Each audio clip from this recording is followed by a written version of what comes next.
leyendo cuentos clásicos de terror como si fueran creepypastas. El día de hoy, Berenice de Edgar Allan Poe. Mi nombre es Eyayos. Puedo asegurarles que no existen en mi país torres más melancólicas que las que yo heredé. Los recuerdos de mis primeros años se relacionan con estas torres y sus libros. Aquí murió mi madre y aquí nací yo. En estas torres me convencí de que hay otras vidas en las cuales estamos antes que en esta. Lo digo porque poseo vagos recuerdos de formas aéreas, de ojos espirituales y expresivos, y una memoria como una sombra inestable en mi cerebro. Creciendo en estas torres, fui desarrollando un espíritu lleno de imaginación. Al llegar a la edad viril, aún vivía con mis padres. Las realidades del mundo me afectaban como visiones, mientras que mis extravagantes ideas se convirtieron en la justificación de mi existencia. Berenice era mi prima. Crecimos juntos, pero nos formamos de distinta manera. Yo, enfermizo, preso de la melancolía; ella, ágil, graciosa y llena de vitalidad. Solía verla paseando por las colinas, despreocupada de las sombras de la vida, mientras yo estudiaba encerrado en el claustro, ensimismado, entregado de lleno de meditación. Berenice, invoco tu nombre y las minas de mi mente crean miles de recuerdos en torno a ti. Su imagen delante de mí como los primeros días de la felicidad, magnífica y fantástica belleza. ¿Quién hubiera pensado que después del terror sería tan grande? Una cruel enfermedad se abatió sobre su cuerpo, transformando sus hábitos, su carácter y perturbando su identidad. Ya no la reconocía como Berenice. Una especie de epilepsia que terminaba en una catalepsia, un trance del cual uno se recupera brusca y repentinamente. La agobiaba. Mi propia enfermedad crecía rápidamente, agravándose con el uso del opio, asumiendo la forma de una monotonía nueva y extraordinaria que fue mermando todas mis energías, convirtiéndose en una obsesión mental, una intensidad exagerada de interés por todo lo que sucedía. Me hacía reflexionar largas horas con la vista clavada en cualquier cosa. Una sombra, un libro, una puerta. Podía perderme toda la noche observando la llama de la vela, soñar durante días enteros con el perfume de una flor, repetir una palabra infinidad de veces hasta que careciera de sentido, dejar de moverme, sentir que no existía físicamente.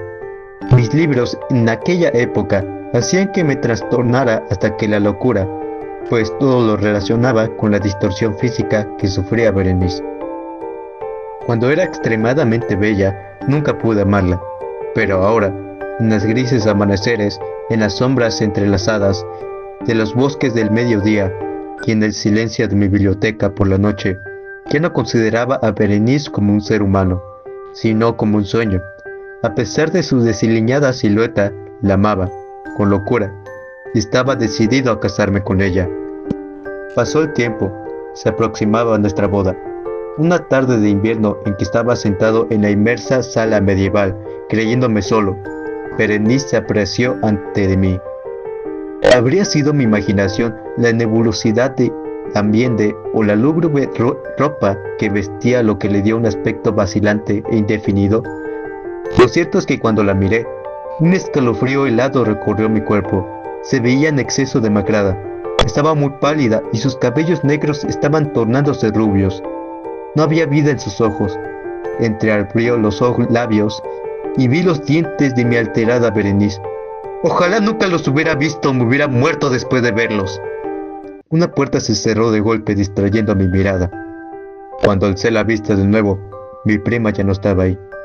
Me había quedado profundamente impresionado por el aspecto blanco y horrible de sus dientes. El breve instante que duró aquella sonrisa bastó para grabarlos por siempre en mi memoria. Los dientes, visibles, palpables en todas partes, largos, filosos, excesivamente blancos. Entre todos los objetos del mundo yo solo pensaba en esos terroríficos dientes.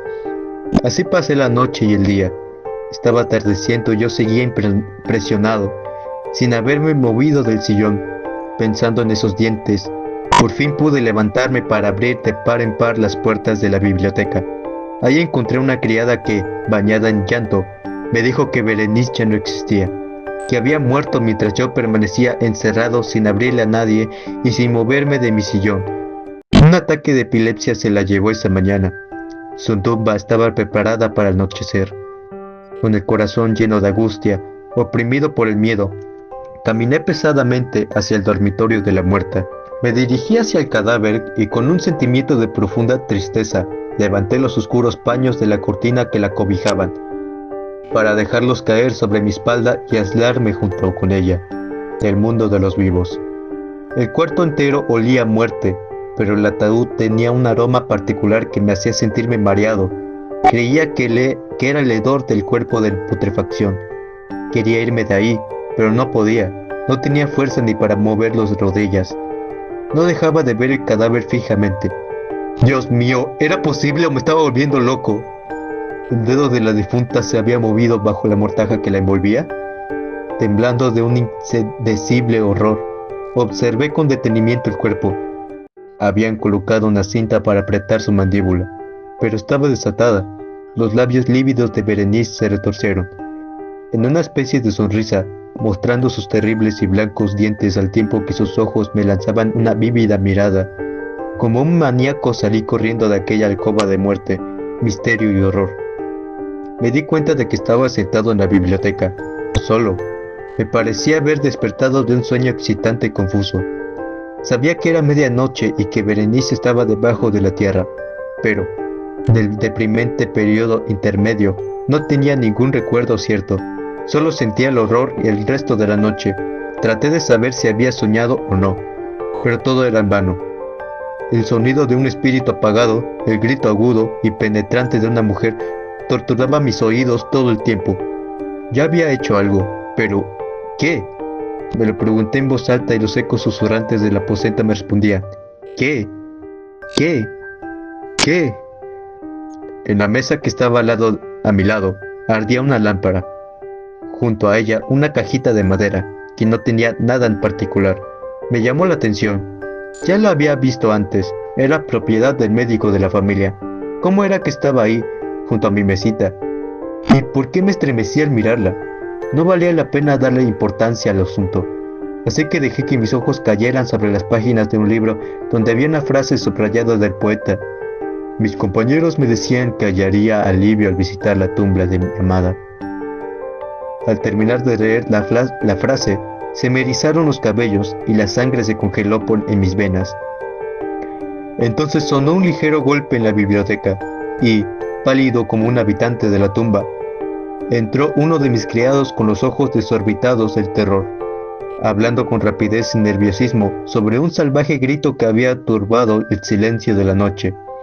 Dijo algo sobre una tumba violada, sobre un cadáver desfigurado y sin mortaja que aún respiraba, palpitaba. ¡Aún vivía! Señaló mis ropas, estaban manchadas de barro, sangre coagulada. No dije nada. Él tomó suavemente mi mano y vimos que estaba mordida. Conservaba la marca de dientes humanos. Me hizo ver cierto objeto en la pared. Lo miré durante unos segundos. Era una pala. Con un alarido salté hasta la mesa y agarré la caja, pero no pude abrirla, pues en mi temblor se me escapó de las manos, cayendo con una pesadez y haciéndose añicos. Y de ella, con un sonido estrepitoso, rodaron algunos instrumentos de cirugía dental, entremezclados con 32 pequeñas piezas blancas parecidas al marfil, que se desparramaron por el piso.